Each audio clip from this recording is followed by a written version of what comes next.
Semua, selamat berjumpa kembali di channel Nurbaiti Haikal. Kali ini saya akan membahas terkait dengan studi epidemiologi dalam kasus kontrol dan kohort. Kedua studi ini adalah jenis studi epidemiologi yang banyak dilakukan oleh para ahli di lapangan. Dan kedua kasus kontrol dan kohort ini merupakan studi yang ciri-cirinya saling bisa kita bandingkan gitu ya. Di mana ketika kita melaksanakan kasus kontrol, maka pada sisi kebalikan kita akan melakukan tipe kasus kohort. Kita akan lihat pada pembahasan kali ini apa perbedaan dari karakteristik kasus kontrol dengan kasus kohort dan apa juga keuntungan atau kelebihan dan kekurangan dari kedua studi ini. Kita lihat pada kasus kontrol. Kasus kontrol adalah salah satu jenis penelitian observasional yang tujuannya dari penelitian tipe kasus kontrol adalah untuk menilai hubungan kausal atau sebab akibat antara paparan atau faktor resiko atau pajanan yang suka kita dengar di epidemiologi dengan timbulnya penyakit. Lalu, ciri khas juga untuk kasus kontrol bahwa studi ini dilakukan dengan cara retrospektif. Artinya bahwa pada kasus kontrol kita dapat menggunakan data-data penyakit atau data-data dari pasien yang sudah tersedia. Lalu kemudian dari data yang sudah tersedia itu, lalu kemudian kita analisa datanya dengan cara merunutnya ke data-data yang ada dan sudah ada pada dicatat pada masa sebelumnya, gitu ya. Jadi kita menengok ke belakang. Itulah kenapa kasus kontrol punya kelebihan sendiri karena caranya dilakukan dengan cara retrospektif. Lalu, penelitian ini juga akan melihat bagaimana hubungan antara paparan, faktor risiko atau pajanan dengan penyakit yang timbul. Caranya adalah dengan cara membandingkan kelompok kasus mereka-mereka yang memiliki penyakit ya atau mengidap penyakit dan dengan orang-orang yang termasuk dalam kelompok kontrol. Jadi pada kasus kontrol, kalau kita memiliki sampel pada penelitian ini, maka sampel itu harus kita kelompokkan dalam dua kategori, yaitu kelompok kasus dan kelompok kontrol. Lalu kemudian dari situ kita bisa melihat seperti ini ya. Pada populasi yang kita lakukan penelitian dengan tipe kasus kontrol, maka kita kemudian mengkategorikan atau memilah populasi itu dalam dua kategori, yaitu mana yang termasuk kasus, mereka-mereka yang mengalami sakit, dan mana yang termasuk kasus kontrol adalah mereka-mereka yang sehat atau tidak mengalami sakit. Nah, kemudian dari kedua kelompok ini masing-masing kita telusuri data dan riwayatnya dahulu karena penelitian ini adalah penelitian retrospektif. Pertama, apakah pada kelompok kasus mereka memiliki paparan? Ada yang punya paparannya positif, ada yang juga paparan negatif. Lalu demikian juga dengan kelompok pada kasus kontrol. Apakah mereka-mereka yang tergolong normal kondisinya, tidak sakit, itu juga memiliki faktor resiko, memiliki paparan ya positif atau juga pajanannya atau positif. Apakah mereka tidak memiliki paparan atau tidak mengalami pajanan atau tidak mengalami faktor resiko? Contohnya begini, misalnya kita mau melihat populasi yang kemudian mengalami serangan penyakit kanker paru.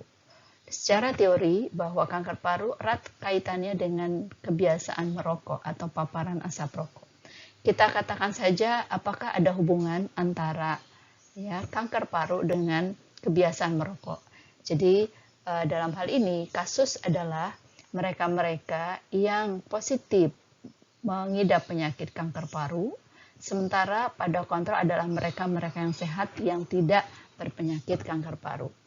Dalam kedua kelompok ini, baik kelompok kasus maupun kelompok kontrol, lalu kita analisa datanya. Apakah mereka ini tergolong kepada orang-orang yang memiliki pajanan, yaitu memiliki kebiasaan merokok, atau yang tidak memiliki pajanan atau tidak terpapar dengan kebiasaan merokok.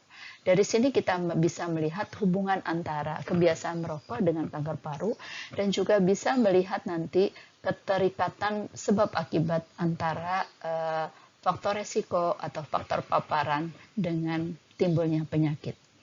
Kita lihat berikut, karena proses penelitian kasus kontrol adalah demikian, bahwa kita sudah memiliki datanya, lalu kita juga sudah tahu bahwa ada mereka yang sakit, ada yang mereka tidak sakit, masing-masing punya catatan riwayat penyakit, riwayat hidup mereka, lalu kemudian kita telusuri datanya ke belakang, kita biasanya interview juga bisa.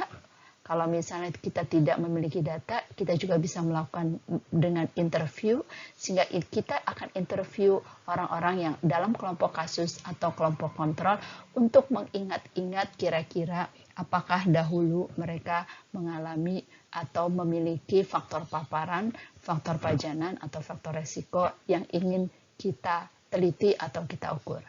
Maka kita bisa lihat bahwa pada kasus kontrol, tentu akhirnya memiliki keuntungan tersendiri. Pertama adalah karena datanya sudah tersedia, ya, atau orang-orang yang kita mau teliti adalah orang-orang yang sudah jelas mana yang sehat, mana yang sakit, jadi sudah kita bisa petakan, maka kemudian biasanya kita bisa dengan mudah mendapatkan sampel. Jadi kita dengan mudah untuk bisa menentukan kira-kira kita mau meneliti ini ke siapa dan datanya ada di mana, ya.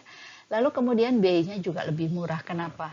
Karena dengan kita sudah tahu sampelnya di mana, lalu kemudian dengan datanya sudah tersedia, misalnya di medical record atau data pasien, data kependudukan sudah ada di Departemen Kependudukan atau di dinas-dinas kesehatan, maka kita tidak membutuhkan biaya dan waktu yang banyak untuk persiapan penelitian terkait dengan pencarian sampel yang sesuai dengan kriteria penelitian, atau mencari data yang kita kemudian kumpulkan satu demi satu di lapangan, tetapi sudah tersedia. Maka dengan begitu, pada penelitian kasus kontrol, proses penelitiannya pun akan dapat dikerjakan jauh lebih cepat, ya. Lalu kemudian tentu selain keuntungan ada juga kerugiannya. Kita lihat apa kerugian dari kasus kontrol. Kasus kontrol kerugiannya adalah dia ternyata akan mengalami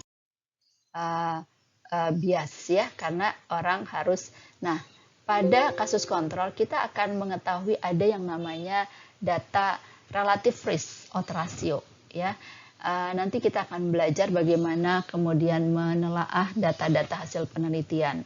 Tapi sebagai sebuah pemahaman awal bahwa pada kasus kontrol biasanya akan dari data-data yang sudah dikumpulkan, maka kita akan bisa menilai angka atau nilai relative risk atau adalah odds ratio. Jika ditemukan, ya, pada penilaian antara penyakit dan kemudian pajanan yang kita nilai hubungannya, kaitannya atau hubungan kausalnya, maka kita akan dapat misalnya angka relatif risknya 2,9. Apa itu artinya? Artinya bahwa mereka-mereka yang terkena paparan atau yang memiliki paparan positif atau pada kasus yang tadi saya jelaskan adalah memiliki kebiasaan merokok, maka kaitannya dengan penyakit kanker, maka bahwa mereka-mereka yang memiliki paparan positif atau faktor resiko penyakit yang positif, maka dengan nilai RR 2,9 mereka akan memiliki resiko menderita penyakit tersebut 2,9 kali lebih besar dari mereka yang tidak terkena paparan, gitu ya. Jadi angka ini adalah angka resiko relatif pada seseorang untuk mengalami penyakit tertentu jika mereka memiliki pajanan atau pajanan positif, ya, sehingga kita bisa melihat seberapa resiko jika kita terkena paparan itu pada satu penyakit tertentu. Itu yang bisa kita nilai dari hasil penelitian kasus kontrol. Berikutnya adalah kita lihat salah satu contoh dari sebuah artikel pada jurnal yang berjudul Case Control Study of Pancreatic Cancer and Cigarette, Alcohol, Coffee, dan Diet. Kita bisa lihat di sini bahwa pada studi ini para peneliti mau melihat paparan dari sigaret, alkohol, dari kafe, dan dari nutrisi atau diet terhadap munculnya penyakit kanker pankreas, ya. Jadi yang mau dilihat adalah pajanannya ada 4, yaitu rokok, minuman beralkohol, minuman kafein, ya kopi, dan nutrisi atau nutrisi tertentu. Ya, lalu kemudian di mana dilakukan kasus kontrol ini? Kasus kontrol ini dilakukan oleh pada keluarga, ya, family member yang ada di salah satu area yang dikatakan di sini Minneapolis, ya, di Amerika. Nah, terus kemudian kita lihat bahwa pada salah satu hasil penelitiannya adalah adjusted odds ratio. Jadi relative risk yang tadi dikatakan 3,92, ya. Jadi ada pada mereka-mereka yang mengkonsumsi sigaret, ya, mengkonsumsi sigaret akan mengalami resiko lebih besar sebanyak 3,92, ya, kali dibanding mereka-mereka yang tidak mengkonsumsi, tidak merokok untuk mengalami resiko kanker pankreas. Kita lihat lagi apa yang dilakukan pada studi ini. Ini kita lihat, ya, siapa saja yang termasuk digolongkan sebagai kasus kontrol dan siapa yang digolongkan sebagai mana yang digolongkan sebagai kasus pada studi ini dan mana yang dimasukkan dalam kelompok kontrol. Jadi pada kelompok kasus kita lihat nih, kasusnya adalah laki-laki kulit putih yang berusia 40 sampai 84 tahun yang meninggal pada bulan Januari tahun 1980 sampai 30 Juni 1983. Jadi mereka-mereka yang dalam catatan kematiannya itu didata bahwa mereka meninggal di antara kedua waktu ini sekitar 3 tahun, ya. Jadi data yang digunakan pada penelitian ini sudah tersedia karena data ini mereka ambil salah satunya adalah dari catatan survei kematian atau data kematian penduduk yang ada di wilayah Minneapolis, ya. Jadi itu dapat digunakan sebagai data bagi penelitian kasus kontrol, ya. Jadi kita lihat bahwa pada kasus kontrol kita bisa menggunakan data-data yang sudah tersedia sebagai bagian dari penelitian kita. Lalu apa selanjutnya? Nah, lalu kemudian data-data ini karena kasusnya adalah orang-orang yang sudah meninggal, maka siapa yang ditanya? Jadi untuk mengumpulkan datanya salah satunya yang ditanya pada kasus kontrol di mana kasus adalah orang-orang yang sudah meninggal, maka yang kemudian dijadikan responden untuk kemudian diinterview adalah widownya, yaitu janda dari orang yang sudah meninggal, ya. Lalu kemudian siapa yang akan dijadikan kontrol? Ternyata yang dijadikan kontrol adalah anggota keluarganya yang lain yang sehat, ya. Jadi ini juga memungkinkan. Yang penting kita bisa membedakan mana siapa saja yang dapat masuk pada kelompok kasus, yaitu orang-orang yang sakit, yang punya riwayat sakit yang kita mau teliti, dan kasus kontrol adalah orang-orang yang sehat, ya. Lalu baik kasus maupun kontrol itu akan diinterview terkait dengan faktor-faktor pajanan yang tadi diteliti, yaitu apakah si penderita memiliki kebiasaan atau riwayat merokok, minuman beralkohol, lalu kemudian diet dan salah satunya kopi, dan kemudian diukur seberapa beresiko untuk kemudian mempengaruhi si penderita untuk mengalami penyakit kanker pankreas, ya. Kita lihat di sini hasilnya. Pada mereka-mereka yang merokok, ya. Pada mereka yang merokok, lalu kemudian mereka memiliki kemudian kebiasaan merokok lebih dari 2 kotak sehari, maka kita lihat nilai odds rasionya, ya. Kalau 1 sampai 2 pack, 2 kardus, 2 kotak, itu relatif risknya 2,9 untuk terjadinya kanker pankreas. Lalu kemudian pada mereka yang merokoknya lebih dari 2 kotak, gitu ya, maka mereka mengalami atau memiliki nilai relatif risk atau odds ratio 3,92. Inilah adalah data yang dapat kita hasilkan dari penelitian kasus kontrol. Tentu nanti bagaimana data-data ini dihasilkan, selain kita belajar tentang bagaimana karakteristik studi epidemiologi pada kasus kontrol seperti yang kita bahas saat ini, kita juga perlu untuk nanti mempelajari studi tambahan, yaitu statistik. Jadi nanti ada bagaimana data-data dari hasil penelitian sudah kita kumpulkan, kita analisa dan menghasilkan perhitungan dan menghasilkan nilai odds ratio ini. Baik, selanjutnya kita akan bahas terkait dengan kohort. Studi kohort secara umum dapat kita katakan sebagai studi yang merupakan kebalikan dari studi kontrol, gitu ya. Itu gampangnya. Tetapi tentu kita harus bisa melihat secara lebih detail bagaimana studi kohort dilakukan dan bagaimana tujuan dari penelitian ini.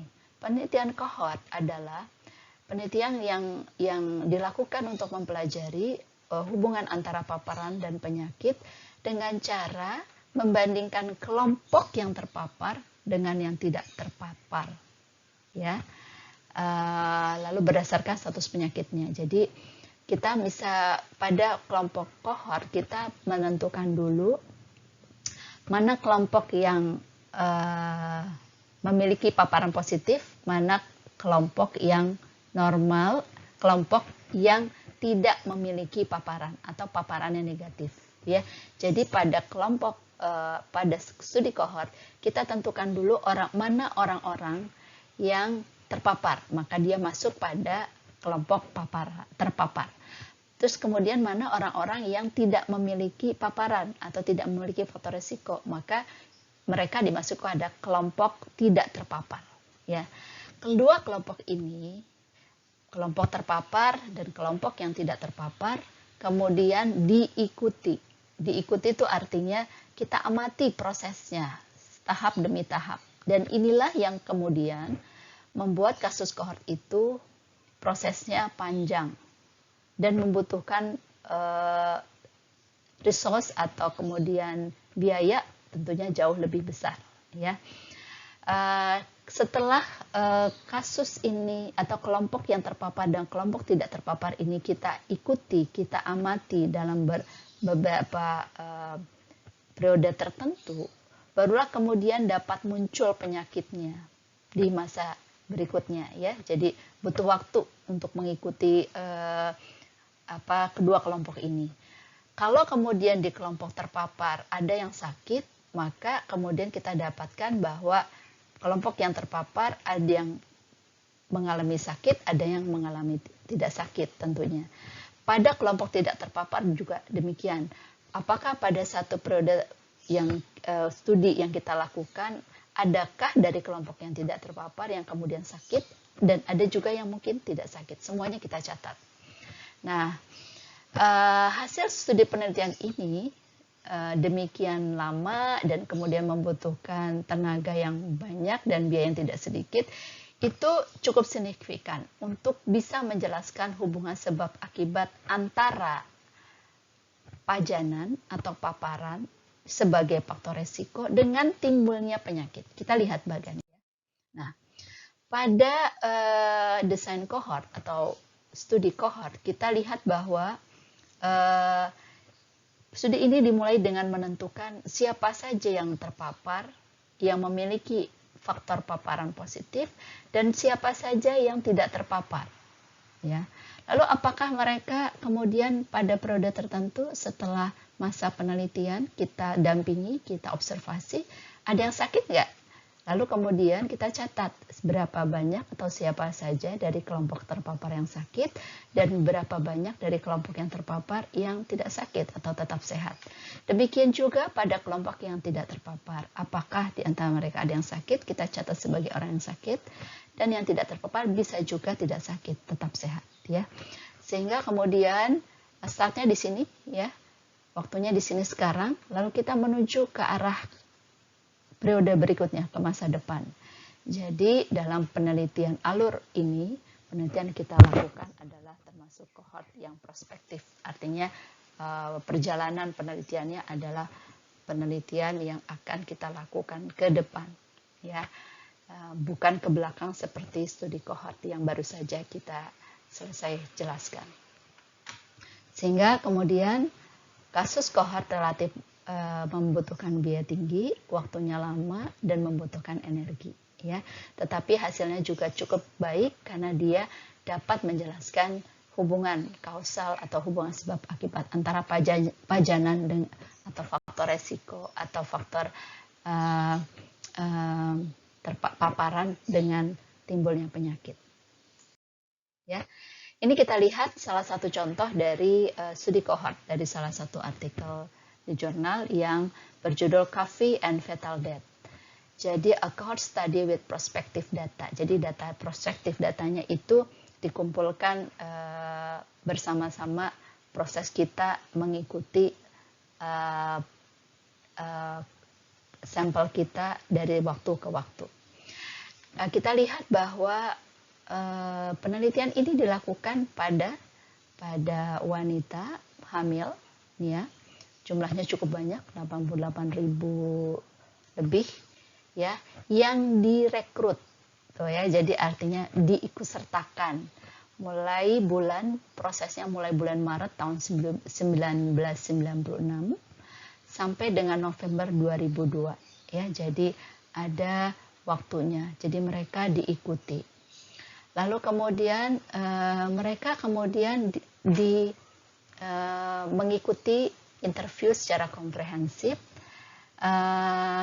terkait dengan seberapa banyak konsumsi kopinya dan kemudian bagaimana dengan kondisi kehamilannya. Jadi sambil diikuti, mereka kemudian ditanya terkait dengan konsumsi kopinya, lalu kemudian mereka ditanya tentang perkembangan kehamilannya. Ada yang mungkin kehamilannya normal, ada kemungkinan yang kehamilannya kemudian terganggu sampai beresiko mengalami fetal death, jadi kematian janin dalam kandungan, ya. Jadi itu yang mau dilihat sama peneliti. Jadi apa hubungan antara konsumsi kopi dengan resiko terjadinya kematian janin, ya, pada kehamilan ibu hamil tadi. Dan waktunya adalah Maret sampai November. Maret 1996 sampai November 2002. Sehingga menghasilkan sedemikian banyak para responden, ya, yang berpartisipasi. Dan kita lihat dari hasil ini, nah, konsumsinya dilihat dibagi antara mereka yang cuma meminum setengah sampai 3 cup sehari, ada yang dari 4 sampai 7 cup, banyak juga, ya. Lalu kemudian ada yang lebih dari 8 cup, cangkir maksudnya, ya, per hari, ya. Sehingga kita lihat hasilnya adalah bahwa kita lihat di sini pada tulisan yang saya kasih panah kuning, bahwa konsumsi kopi selama kehamilan itu berhubungan dengan resiko yang lebih tinggi untuk terjadinya kematian janin, ya, terutama pada fetal death yang terjadi setelah 20 minggu lengkap